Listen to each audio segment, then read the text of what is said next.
첫 번째 컷을 찍을 때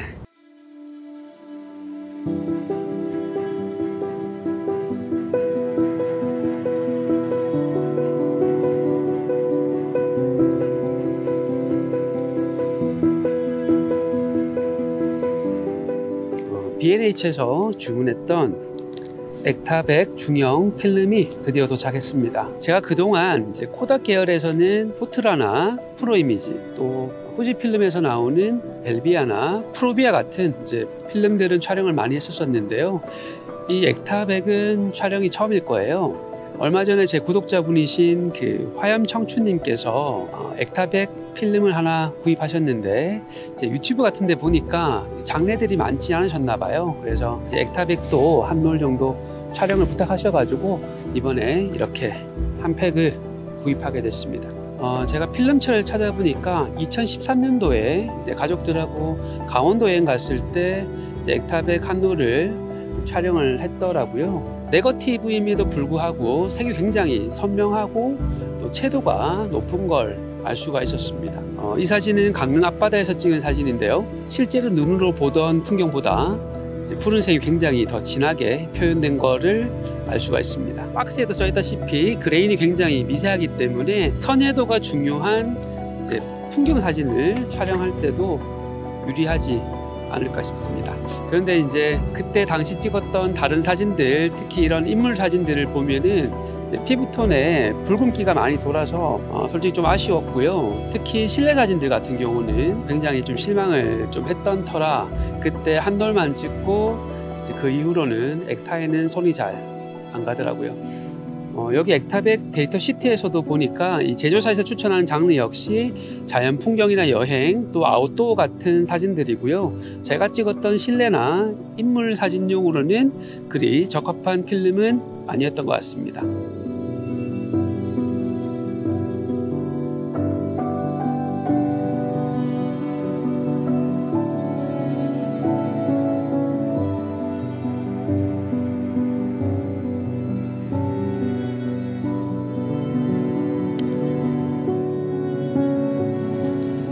제가 오늘 찾은 곳은 포스코 맞은편 형산 강변인데요.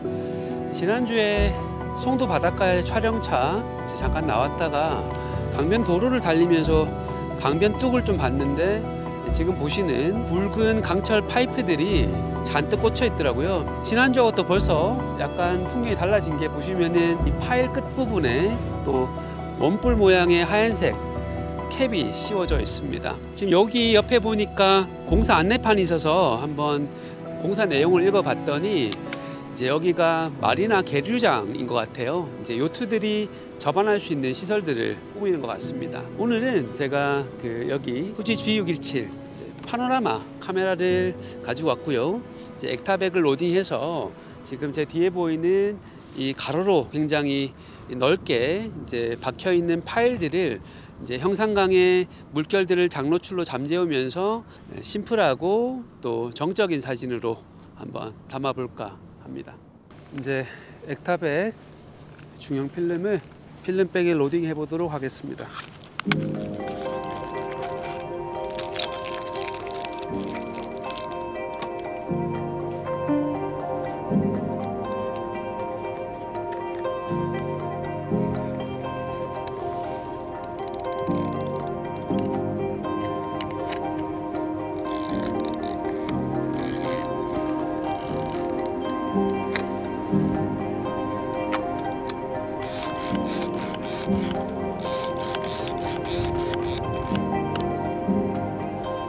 자, 이제 필름도 로딩 했으니까 노출을 측정해 보겠습니다. 노출은 지금 ISO 값을 50으로 잡았습니다. 액타가 이제 ISO 값이 100이잖아요. 아시다시피 센터 필터가 한 스탑 잡아먹기 때문에 이제 ISO 값은 50으로 기준을 촬영을 할 거고요. 조리개 32 값 기준으로 해서 측정을 해 보니까 13분의 1초가 나오고, 반사식으로 한번 재볼게요. 반사식 역시도 15분의 1초. 아까랑 별 차이가 없죠. 지금 빛 자체는 고르게 지금 비치고 있는 것 같습니다. 그래서 반사식이건 입사식이건 큰 차이가 없기 때문에 F32 기준으로 15분의 1초가 나오고요.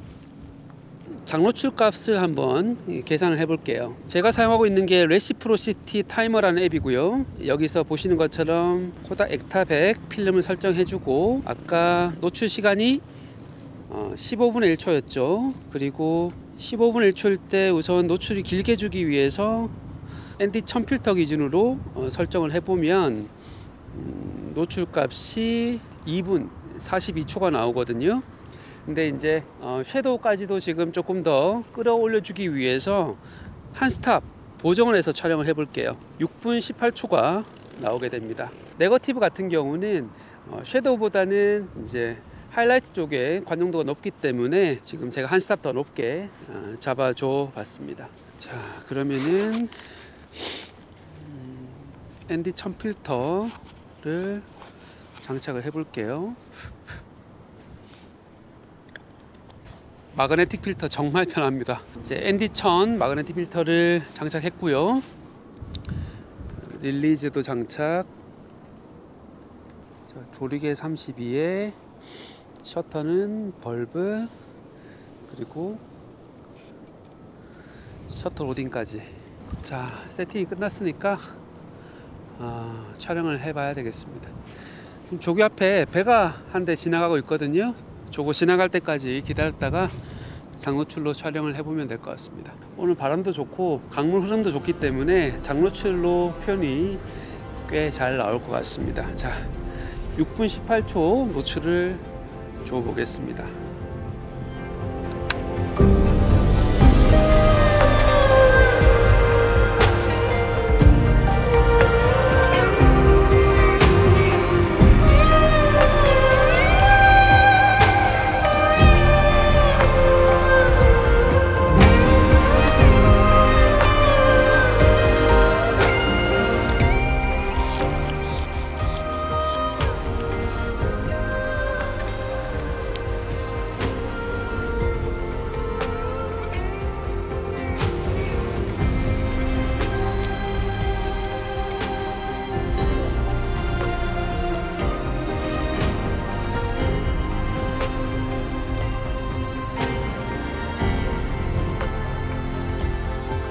자, 이제 두 번째 컷은 약간 정면샷으로 가보겠습니다. 그래서 파일들이 중앙에서 양쪽으로 이렇게 고르게 흩어져 있고, 건너편으로 포항제철소 고로 풍경과 또 이제 굴뚝들이 어우러져 있는데, 이 파노라마 포맷에 적당한데 한 가지 조금 눈에 거슬리는 부분은 지금 저 뒤쪽에 제 오른편으로 보이는 저 하얀색 굴뚝은 워낙 높이가 높다 보니까 파노라마에서는 잘리게 나올 수밖에 없습니다. 그래서 그 부분이 조금 아쉽긴 하지만 전체적으로 균형이 좋은 풍경이라서 촬영을 한번 해보도록 하겠습니다.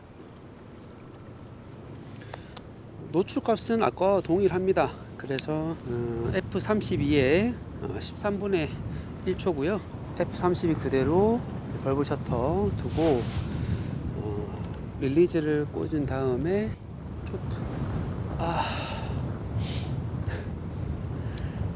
첫 번째 컷을 찍을 때 초점을 제가 안 봤던 것 같아요. 지금 초점 세팅된 거 보니까 제가 보여드릴게요. 이렇게 지금 초점이 제일 오른쪽인 무한대 쪽으로 가 있었습니다. 그러면은 아까 F32로 찍었으니까 무한대야 맞겠지만은 최근거리가 F32일 때 한 7m 정도 되거든요. 아까 풍경 자체도 뭐 7m보다 멀었기 때문에 그럭저럭 괜찮지 않을까 싶긴 한데, 오랜만에 이 목적식 카메라를 찍다 보니까 역시나 초점을 깜빡했습니다. 제대로 맞추면 F32 값이 무한대로 오도록 잡아줘야겠죠. 찍어서 보여드릴게요. 지금 보시는 것처럼 F32 값이 이렇게 무한대 매칭되도록 하면 최근거리는 F31 때 3m 정도 되거든요. 조금 넉넉하게 무한대를 오른쪽으로 빼주겠습니다. F31 때 무한대 최근거리는 한 3.5m, 4m 정도 되겠네요. 셔터를 로딩 해주고요. 이번에는 아까와 다르게 액타 100에 15분의 1초 그리고 보정을 그냥 한 스탑 더 오버가 아니라 정노출로 한번 줘보겠습니다. 그러면 ND 1000 필터 끼웠을 때 2분 42초가 나오네요. 자, 바로 촬영해 볼게요.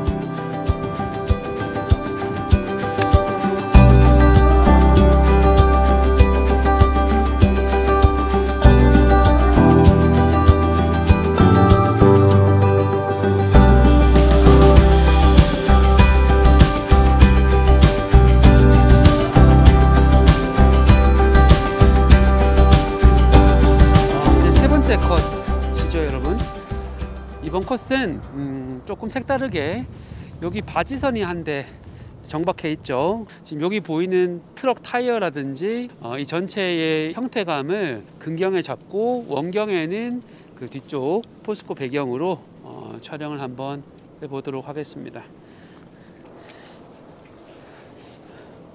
특히 이 풍경이 재밌을 것 같아요. 여기 그 바지선 코너부에 이제 트럭 타이어들이 이제 그 범퍼 역할을 하기 위해서 붙여져 있는데, 최근경에는 요 범퍼를 기준으로 잡고, 그리고 중경에는 저기 보이시는 새끼배가 한 마리 또 붙어 있죠. 그래서 저 중경에 넣고 원경에는 아까 말씀드린 것처럼 이제 포스코 공장 풍경. 그래서 노출은 길게 주면 안 될 것 같아요. 한 3에서 5초 정도 짧게 가져가서 이 물결의 디테일은 살짝 블러 처리하면서, 또 너무 길게 가져가 버리면은 저 중경에 있는 작은 배는 물론이고 이 바지선마저도 어쨌든 이렇게 물 위에 떠 있는 물체이기 때문에 조금씩 흔들릴 수밖에 없거든요. 그러면은 그 자체가 긴 장노출로 인해서 블러 처리가 될 수 있기 때문에 그걸 원하지는 않거든요. 그래서 적어도 요 바지선은 고정된 느낌,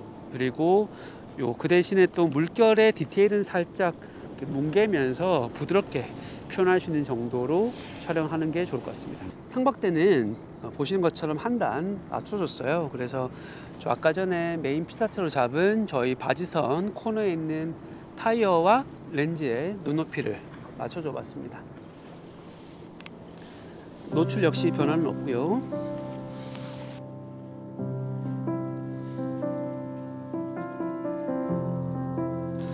노출 값은 아까와 같기 때문에 이제 ND 필터만 아까 ND 1000에서 계산을 해보면 ND 64를 장착하니까 15분의 1초일 때 4초가 나와줍니다. 그래서 ND 64를 장착해 볼게요.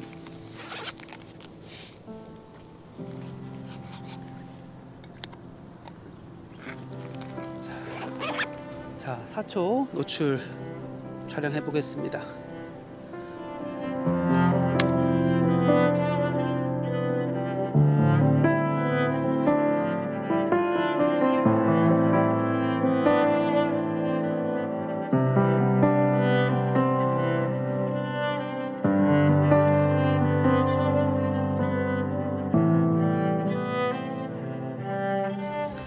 사초 노출을 줬고요.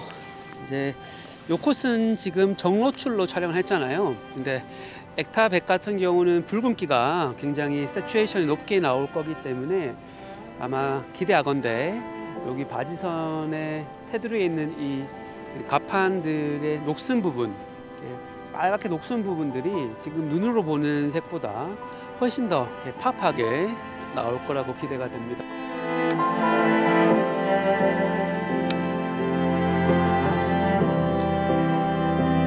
벌써 네 번째 컷입니다. 이번 컷은 첫 번째, 두 번째 컷과 조금 색다르게 이제 파일의 밑둥 부분은 제외를 하고 중간 부분을, 허리 부분을 딱 잘라가지고 오히려 이제 화면 아래쪽에서 파일들이 솟아오른 듯한 느낌으로 이제 촬영을 해볼 거고, 역시나 그 원경에는 이제 포스코 그 플랜트 풍경을 배경으로 두려고 합니다.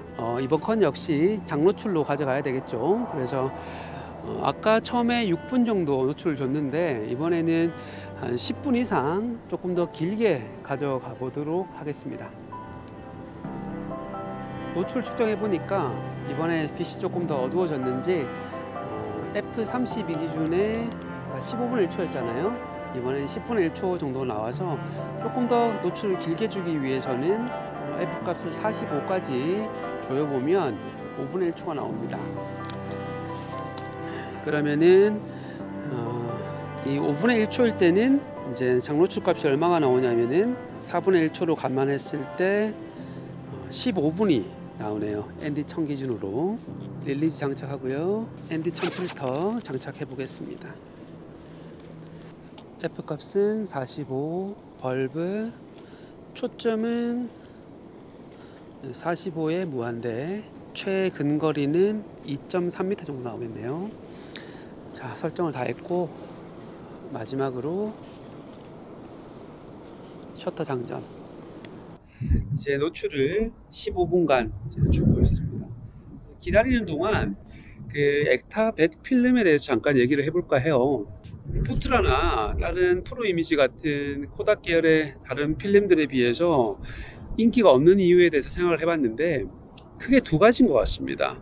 첫 번째는 아까 이제 인물 사진에서 보셨다시피 이제 인물에 붉은기가 돌다 보니까 이제 인물 스냅에는 그렇게 적합하지가 않거든요. 두 번째는 이 필름 그 케이스, 그러니까 여기 지금 자랑하고 있는 월드 파이니스트 그레인, 이 자체도 사실은 요즘같이 디지털 사진이 발전하지 않았을 때는 분명히 굉장히 미세한 그레인이 장점일 수가 있거든요. 근데 이 필름이 2008년에 다시 출시가 됐잖아요. 이미 그때는 디지털 자체는 굉장히 발전한 상황이었고 필름에서 그레인감이 없다?